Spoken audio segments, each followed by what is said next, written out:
We're back with week 1 picks. Jake, we made some for week 0.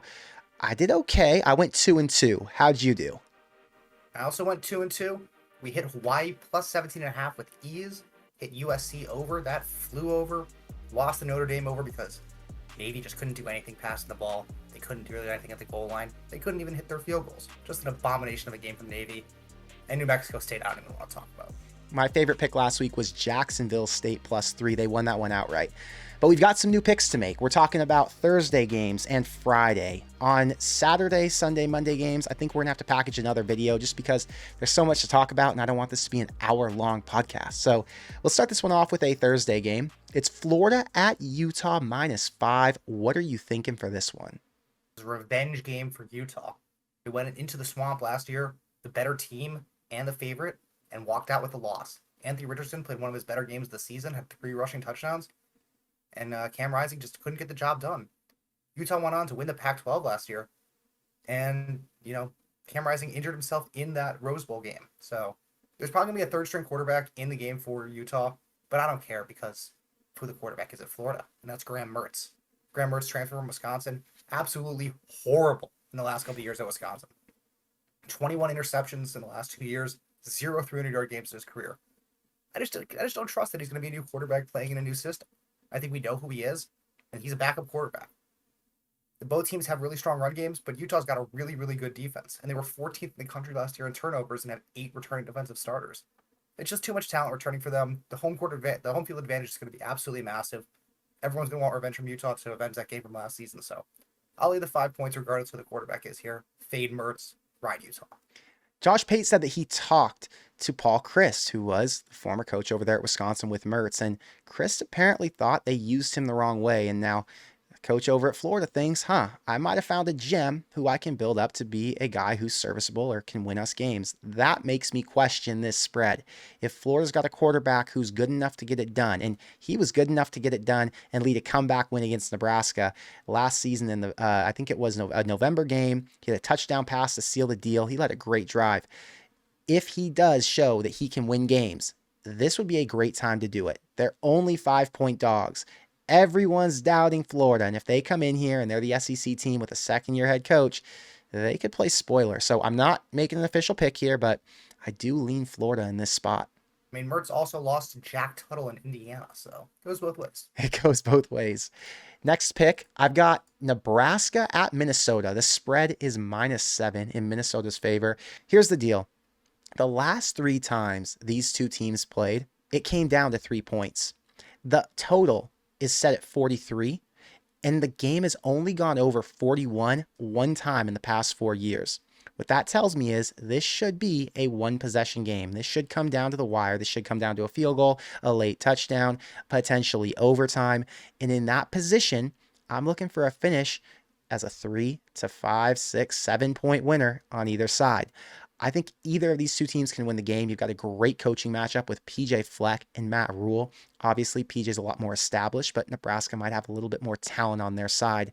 This is a sold-out night game. The whole entire crowd is wearing gold in Minnesota. There is a lot of pressure on them to win.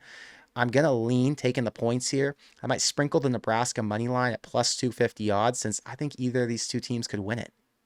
Yeah, we noticed a lot in week 0 that underdogs were running the ball a lot. And I think a lot of this is because of the new clock rules. Clock's no longer stopping on first downs, which means that if you can continue to keep the clock moving, you're going to limit the number of total possessions that happen in the game, and that's going to lower the overall score of the game. So I think Nebraska will be doing the exact same thing. Jeff Sims is a run-first, dual-threat type quarterback. They got a lot of really good running backs there, so if they can keep the clock running, limit the total number of possessions, then each point becomes more valuable, and +7, definitely the way I'm looking here. One more stat that I noticed. Last year, there were 3 Big Ten matchups in the first 2 weeks of the season. All 3 of those games were 3 to 4-point wins. Purdue, Penn State. Should have been a blowout for Penn State. Won by 4. Indiana, Illinois. Should have been a blowout for Illinois. Only won by 3. And then Nebraska played Northwestern and lost by 3 to the worst team in the Big Ten. So I'm telling you, I think there's something to be said for these low-scoring opener games in this conference. The next pick is Stanford at Hawaii plus 3.5. Who do you like here? I was on Hawaii last week. They didn't let me down. In fact, they played very, very well.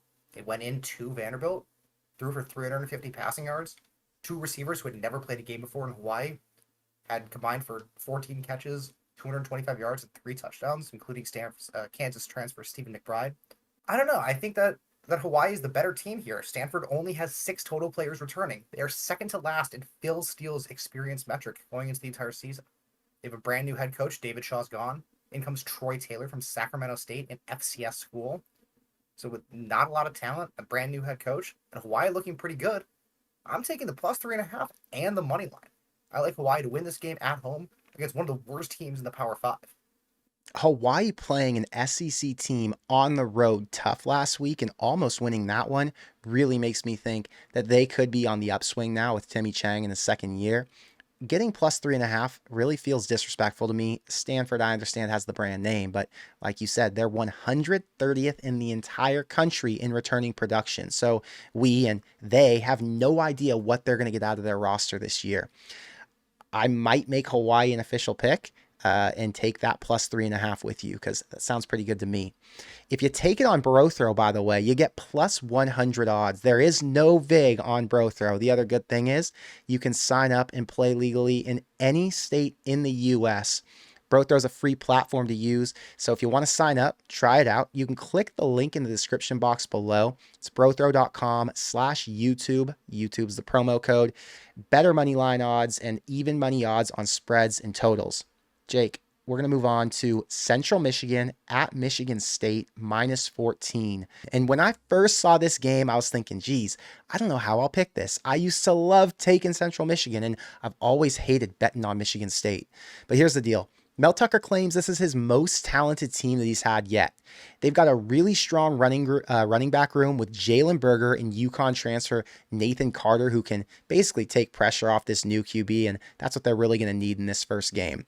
Last year, both these teams were terrible and they didn't live up to the expectations since neither made a bowl game. But Central Michigan was minus 18 in turnovers, and they're working with a new QB now. The strength for them is going to be their run game since they've only got a total of 4 returning starters on offense and they're lacking in the quarterback and receiver department. And I think Michigan State's going to have a really strong front seven with a lot of returners. They've got to set the tone early to build up some confidence since last year was a debacle. And I'm guessing they could run up the score and win this one by 21 plus. So I'll be taking Michigan State minus the 14. And I might even take the under. I think the official pick will be the spread, but I lean under as well. Yeah, I agree with you. I think it's all going to be about Michigan State's defense in this game.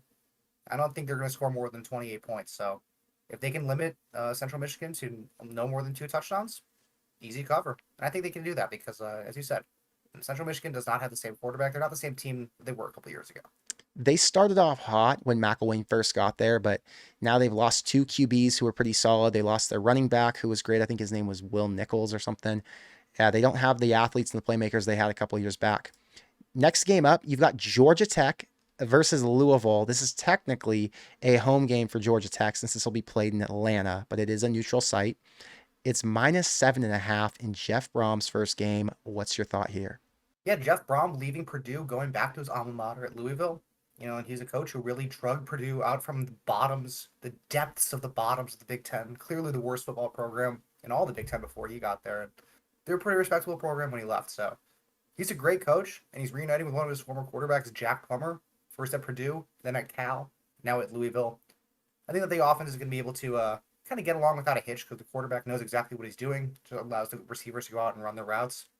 Georgia Tech, on the other hand, not a very good team. They were like the second worst defense in the entire country last season. They're losing their quarterback, their running back, 3 of their top receivers, 3 of their top tacklers from last season. It's just a team that's pretty devoid of talent, and I think Louisville's offense is going to be pretty smooth under Brom. So give me Louisville minus 7.5. I'm not scared at the extra half point. I think they're going to roll in this game. The only question I have is how will Louisville's 18 new guys in their 2 deep adjust to playing with each other in this first game? And then Georgia Tech has, I think, 4 returning starters, and their strength is their secondary. So how will they be able to perform against this high-powered air raid offense? That does scare me a little bit in Jeff Brom's first game with all these transfer players. I'm not going to take anything here, but it'll be interesting to see how fast Brom can get his team acclimated. The last pick we've got is NC State at UConn plus 14.5. And when I first saw this game on the card, it kind of just went over my head as a whatever week 1 game, a game I would never bet or participate in. And then I went and looked. It's like, Jim Mora, former UCLA coach, he was decent. What can he do in year 2? Well, he's got 9 returning starters on each side of the ball, and he got a new quarterback from Maine who reunited with his old OC. I think their last quarterback was a redshirt freshman, and because he was so inexperienced, he couldn't operate the offense to a high level. There were a couple things I noticed, though, about this UConn team. First thing was, last season, they won their last 4 home games, and 3 of them were as dogs. They were 7, 14, and 23-point dogs, and won all 3 of them. Has to be said when you're talking about another dog situation and they're playing against NC State in their first game. Now, NC State's good, and I projected that they're going to go over their 6.5 win total. But they've got a new OC, they've got a new QB, and when you've got to go on the road to work your kinks out, you never know. There could be some issues. They're known for having a great defense. I think they only allowed about 20 points a game last season, but they're only returning 5 starters, and 3 of their 4 starting linebackers are gone, who have to go up against a pretty tough run game from UConn. 80% of the bets are on NC State, or 85, something crazy, and I think I've got to fade the public here, so I'm taking the points. I'm also sprinkling the money line because UConn Magic in Jim Mora's second year is feeling pretty likely. What about money line? NC State, as you said, they have a new quarterback and a new offensive coordinator. But similar to Louisville, they're guys who have played and coached together. Brendan Armstrong and Robert Anae, both at Virginia. So I think they'll be able to get the offense a little bit running smoothly, all things considered, for week 1. And while I do think that they're going to win the game, I do like UConn plus 14, as you said. It's too many points for a team that's gotten a lot better as the season went along. I love betting big spreads and taking dogs in these early games because a lot of these teams aren't ready to come out and blow the doors off, and a lot of the other teams are really motivated and excited because there's still hope left for their season. So I love taking these big spreads, and I'm happy we get to take some this week. But Jake, we're going to make another video tomorrow for the Saturday games. I think Saturday and Sunday, and then we'll have a Monday video out as well. So thanks for some picks today, and I'll see you in the next one.